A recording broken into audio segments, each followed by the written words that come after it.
belle octave de Pâques à tous. J'espère que vous avez tous passé de très belles fêtes de Pâques. Bon, comme vous l'avez vu, le pape est mort. Donc voilà, c'est encore un signe des temps. Les signes s'accumulent. Aussi, je pense qu'il est vraiment nécessaire d'être en état de grâce, mes amis, de faire pénitence et d'implorer la miséricorde du Seigneur. Je pense qu'il ne nous reste... Alors, encore une fois, on ne s'avance pas sur les dates, hein, bien évidemment. Mais je pense qu'il est nécessaire d'être en alerte et de ne pas avoir peur, hein, quoi qu'il arrive. Être toujours dans la confiance. Voilà, nous sommes le corps du Christ. Dieu nous donne autant que nous avons confiance en lui. Voilà, c'est...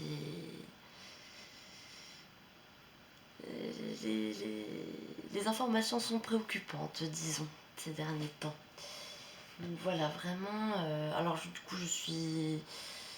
Alors je ne sais pas si du coup la canonisation de Carlo Acutis s'est maintenue, mais j'ai bien peur que non, hélas. En tout cas, dimanche, c'est le dimanche de la miséricorde. Invoquons la miséricorde plus que jamais, mes amis. Nous en avons vraiment besoin. La colère de Dieu va vraiment s'abattre et ça va être terrible. Ça va être vraiment terrible. Voilà, vraiment des jours sombres s'annoncent. Donc vraiment, remettons nos personnes, mais également toutes les âmes à la miséricorde et prions pour les conversions. Enfin voilà, prions. Je répète encore une fois, mais grâce au chapelet, nous pouvons modifier les lois naturelles et empêcher les guerres. Donc c'est maintenant ou jamais, c'est maintenant qu'il faut choisir son camp. C'est maintenant qu'il faut agir pour atténuer les choses ou les annuler pour certaines. Mais Dieu est en colère.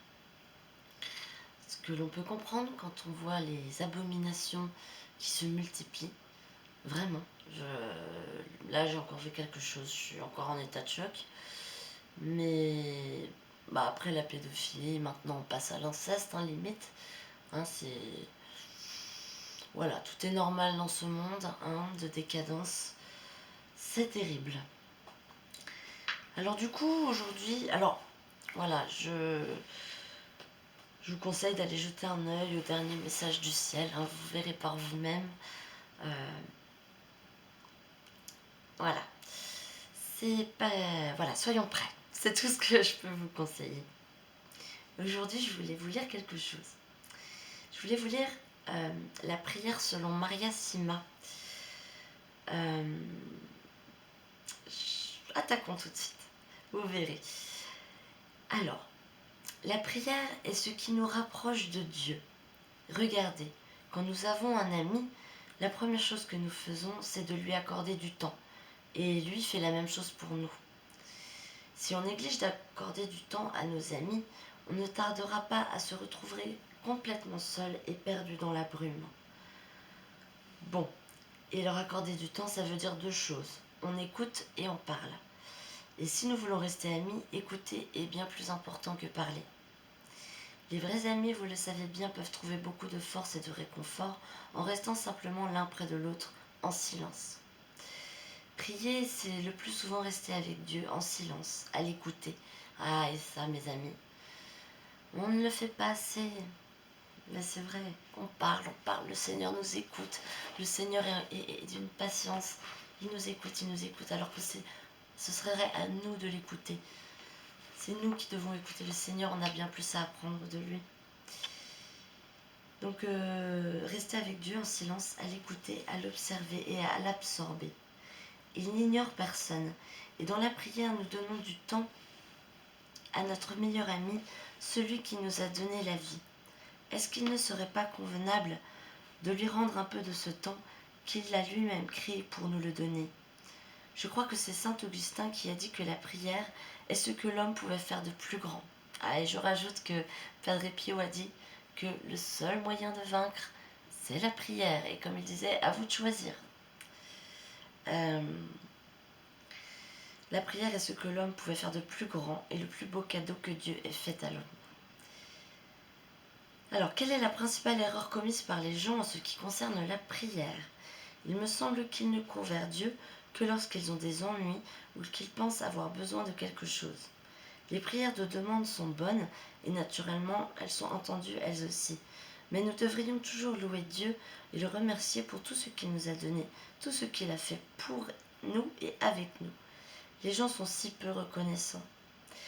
Dans notre société occidentale, ils en viennent à considérer tant de choses comme normales et allant de soi que très vite la cupidité puis la haine s'installent.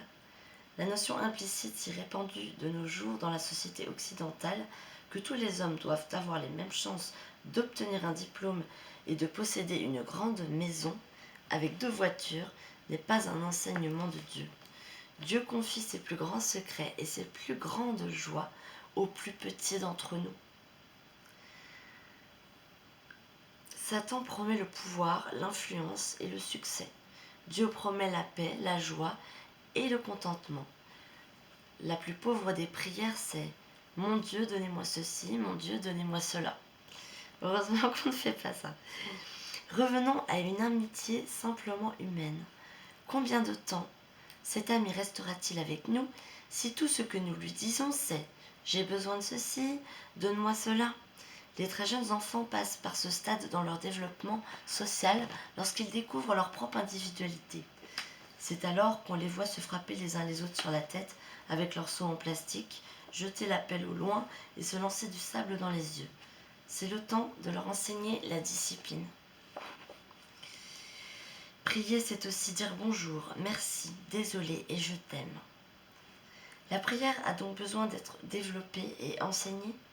Oui, développée et enseignée à l'intérieur de nous, là où Dieu opère ses plus grands miracles. Les gens véritablement pieux ne pensent pas que tout soit normal et aille de soi. Et ils voient, entendent et perçoivent rapidement la grandeur de Dieu dans les plus petites choses, qu'elles soient intérieures ou extérieures. Dans la prière, nous apportons à Dieu tout ce qui est en nous et tout ce qui nous entoure. Ce n'est qu'en écoutant que l'enfant apprend à parler, et cette conversation doit également être développée entre l'enfant et Dieu. Si l'enfant apprend que Dieu est toujours près de lui, il comprendra très vite qu'il est toujours aimé et protégé. Les parents et les enseignants ne peuvent pas y arriver tout seuls de façon parfaite. Sans Dieu, un enfant très sensible peut être terriblement affecté lorsqu'il se rend compte que ses parents et ses meilleurs amis peuvent eux aussi commettre des erreurs. Les enfants qui savent que Dieu existe trouvent en cela un équilibre et une grande force. Ils apprennent à communiquer dans l'amour avec toutes les personnes et les choses qui les entourent. Alors là, écoutez bien, je trouve ça très intéressant et c'est tellement ce qui se passe en ce moment. Les enfants qui n'ont pas eu la connaissance de Dieu grandiront dans la peur, laquelle conduit à un besoin de puissance, de statut et de biens matériels. Ben voilà, on y est. La génération dernière n'a pas enseigné à leurs enfants la foi. Donc, les enfants ne croient pas en Dieu. Et ça a donné une génération comme on a maintenant. Voilà. Donc ils grandissent dans la peur, ce qui conduit à un besoin de puissance, de statut et de biens matériels. Exactement ça. Ils ne goûteront jamais la paix que Dieu désire pour tous les hommes. Nous ne pouvons tenir Dieu responsable de l'état du monde actuel. Il est le fruit de notre séparation d'avec lui. Tout ce qui nous inquiète et nous blesse aujourd'hui vient du fait que nous l'avons ignoré. Nous sommes coupables. Revenez vers lui dans la prière et vous verrez immédiatement les résultats. Et revenez tout de suite, mes frères et sœurs, vraiment, je vous en prie. Ne perdez plus de temps, revenez maintenant à Dieu de tout votre cœur, de toute votre âme. Et ne perdez plus de temps, vraiment. Il est notre seul ami qui jamais ne sommeille. Si la prière doit être apprise, il s'ensuit donc que nous devrions procéder par petites étapes comme le fait un enfant. Oui, exactement. Pour autant que nous prenions également bien conscience du fait que les prières non plus ne doivent jamais être jugées. Il n'existe pas de petite ou de grande prière. Un, Dieu reste toujours Dieu, et les vrais saints s'humilient parfaitement devant lui. C'est pourquoi Mère Teresa pouvait et devait honnêtement déclarer « Je suis une bien plus grande pécheresse que vous ». Alors, quel conseil donner si je n'ai jamais prié, que je veux commencer à parler à Dieu ce soir? Alors, s'il y a des novices sur la chaîne, ce passage est pour vous. Ouvrez bien vos oreilles. Alors, déjà, fermez la télévision, fermez vos écrans, fermez vos ordinateurs. Ne répondez pas au téléphone, ou plutôt débranchez-le.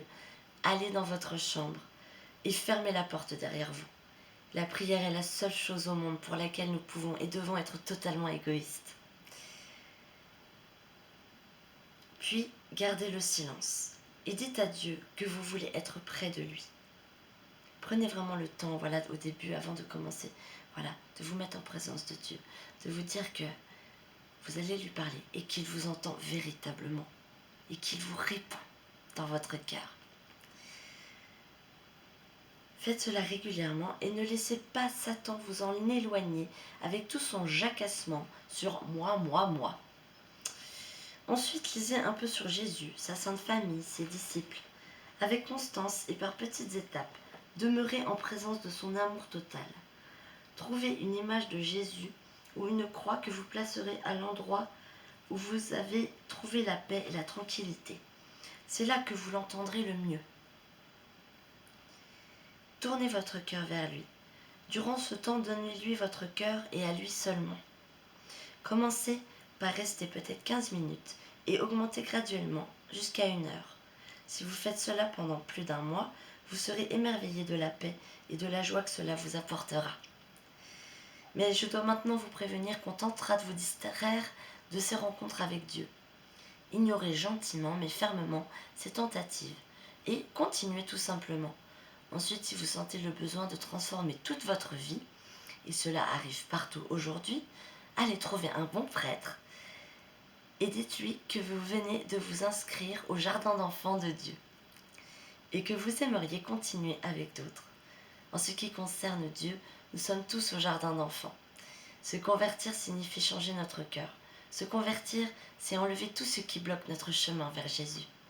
Maintenant, trouvez une Bible, apportez-la aussi dans votre petit coin égoïste.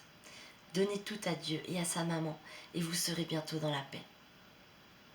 Et une vraie paix, mes amis. Et jamais il n'y a eu dans le monde un seul être humain qui n'ait ressenti un besoin de paix quelque part dans son cœur. La raison en est que Dieu lui-même a dit « Avant que je ne t'eusse formé dans le ventre de ta mère, je te connaissais. » Jérémie 1,5. Et ce souvenir d'avoir connu dans notre âme la paix de Dieu est présent en chaque âme jusqu'à un certain point. Et le meilleur et le plus diligent des maîtres et des guides pour nous amener à lui, c'est sa maman, qui, après tout, a également été son maître et son guide. Si l'église vers laquelle vous êtes conduit l'a ignorée ou dit qu'elle n'est pas nécessaire, demandez alors au prêtre de la réintégrer ou continuez à chercher jusqu'à ce que vous trouviez quelqu'un qui puisse vous aider en cela. Il y a par exemple des sanctuaires Mario et des centres de Medjugorje dans presque tous les pays aujourd'hui. Vous pouvez lire ces messages dans ces centres et les ramener chez vous. Étudiez-les durant le temps que vous passez avec Dieu, mais encore une fois, n'allez pas trop vite. Un message à méditer tous les 3-4 jours est plus que suffisant. Et grâce à ce qu'elle vous dira, donc Maman Marie, allez lentement à Jésus, comme nous tous avons grandi petit à petit. Une fois que vous aurez accompli ces petits changements dans votre vie, vous allez, et je vous en fais la promesse, avec tout mon cœur très bientôt, vous rendre compte de leur énorme importance. Faites tout cela avec votre cœur et non votre tête. Il existe un grand nombre de brillants théologiens qui n'ont pas encore découvert Dieu de cette manière si simple et si pure. Alors, les pauvres âmes se sont-elles déjà manifestées lorsque des conversions se produisent dans leur famille? Oh oui! Elles manifestent une très grande joie lorsque cela arrive et naturellement elles participent également elles-mêmes au processus de conversion des membres de leur famille. Maria, dans la recherche d'une église, avez-vous des suggestions pour ceux d'entre nous qui désirent se mettre avec les autres en présence de Dieu? Alors, elle répond, seulement des suggestions qui vous permettront de vous rapprocher rapidement de la vérité entière de l'Évangile. Donc, évitez toute église qui ne se prononce pas clairement contre l'avortement. Évitez aussi les églises sous la conduite d'une personne trop habile au maniement des foules et par conséquent très influente. Les églises qui attaquent le Vatican et celles qui proposent des divertissements.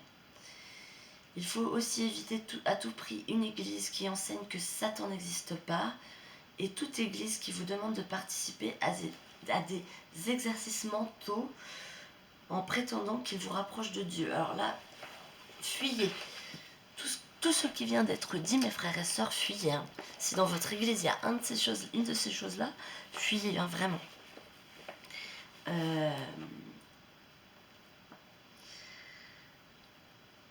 C'est très dangereux. N'oubliez pas que Jésus est toujours avec nous et que nous n'avons pas besoin d'exercices mentaux pour aller vers lui. Et cherchez une église, j'ai perdu ma ligne, qui vous demande de participer... cherchez une église qui croit dans le symbole de Nicée ou des apôtres, ou au moins à une version très proche de ces symboles. Y a-t-il un genre de prière en particulier qui soit meilleur qu'un autre? Non. Dieu nous connaît infiniment mieux que nous le connaissons. Nous sommes tous si différents les uns des autres que la meilleure prière est la façon dont nous prions le mieux, la prière du cœur de toute façon. Et n'oubliez pas que Dieu sait ce qui est le mieux pour nous, pour les autres et pour le monde entier, de sorte qu'il est très bon de prier beaucoup pour que la volonté de Dieu soit faite en toutes choses. Et avec la prière, il sera très utile de suivre le conseil de Jésus dans l'Évangile en commençant aussi à jeûner. Le jeûne aide énormément notre vie de prière et la prière nous aidera à jeûner. Il y a beaucoup de bons livres sur le jeûne. Une combinaison de prière et de jeûne nous rapprochera beaucoup plus rapidement de Dieu et de sa mère du ciel. Soyez comme des enfants et courez vers eux avec une confiance totale. Vous trouverez en eux la paix et la vraie joie de vivre.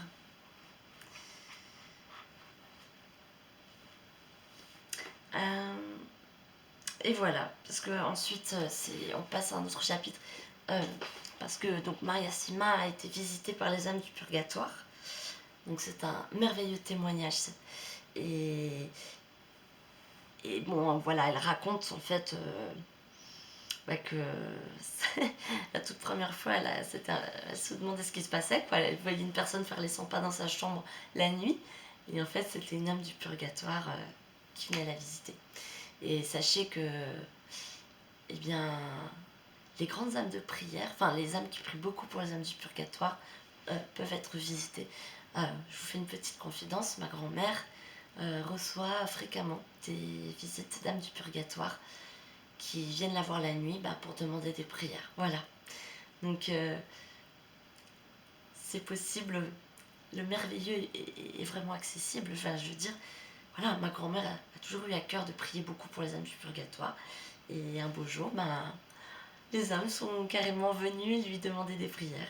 Donc, c'est merveilleux. Donc voilà, je voulais vous partager ces conseils précieux de Maria Sima. Voilà les amis.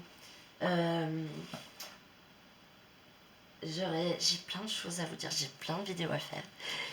Et donc je vous dis, j'espère à très vite. J'espère que vous allez tous très bien. Dites-moi en commentaire comment vous allez. Et je sais que je voulais vous dire autre chose, mais je ne me souviens pas. Voilà. Mais voilà, en tout cas, voilà, on est à fond, mes frères et sœurs. Prions. Le combat, c'est maintenant. Il faut entrer dans le combat. Choisissez votre camp maintenant. Nous sommes les soldats du Christ. En avant, soldats pour la bataille. Il faut sauver le monde, mais il faut sauver la France. Redressons notre France. Invoquons Saint Michel, Sainte Jeanne d'Arc, tous les saints.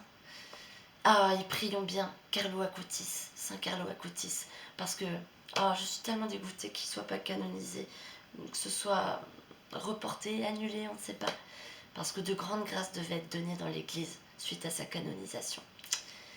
Et bon, peu importe, en tout cas, prions-le, car c'est un grand saint, et il va donner de grandes grâces dans l'Église. Et il y a déjà eu plein de miracles grâce à lui. Donc priez-le. En plus, c'est vraiment un saint moderne, un saint qui va venir vraiment nettoyer tout ce qui est addiction à la pornographie, addiction aux réseaux, aux écrans, parce que c'est vraiment, voilà, ce saint-là, quoi. Et c'est un saint de l'Eucharistie également. Donc vraiment, prions Saint Carlo Acutis et prions les archanges, prions les anges, envoyons le ciel entier dans le combat. Il faut vraiment maintenant agir. Et vraiment, mes frères et sœurs, ayez vos sacs de survie prêts, entre guillemets. Soyez prêts, ayez de l'eau bénite, ayez des bougies bénies chez vous, parce que la grande ténèbre est annoncée. Je ne sais pas s'il sera lié à l'avertissement, mais récemment, il nous a été dit dans un message que il y allait avoir une grande ténèbre. Alors, je ne sais pas si c'est une éruption solaire, enfin, si c'est... Voilà, mais on va être dans les ténèbres. Seuls les cierges bénis sont censés éclairer. Donc, dans le doute, voilà, procurez-vous de l'eau bénite, des cierges bénis, enfin des bougies bénites, tout ce qu'il faut. Faites bénir vos sacramentaux, vos chapelets, voilà. Faites bénir vos maisons, il faut le faire régulièrement, bénissez vos maisons, faites un petit nettoyage de printemps et priez, soyez en état de grâce, jeûnez, faites le chapelet et tout ira bien. Voilà, ayons confiance, n'ayons pas peur. Confiance, la paix, l'espérance et la joie en Jésus, toujours. Que Dieu vous bénisse, que Dieu vous garde. Je vous fais de gros bisous. Mouah.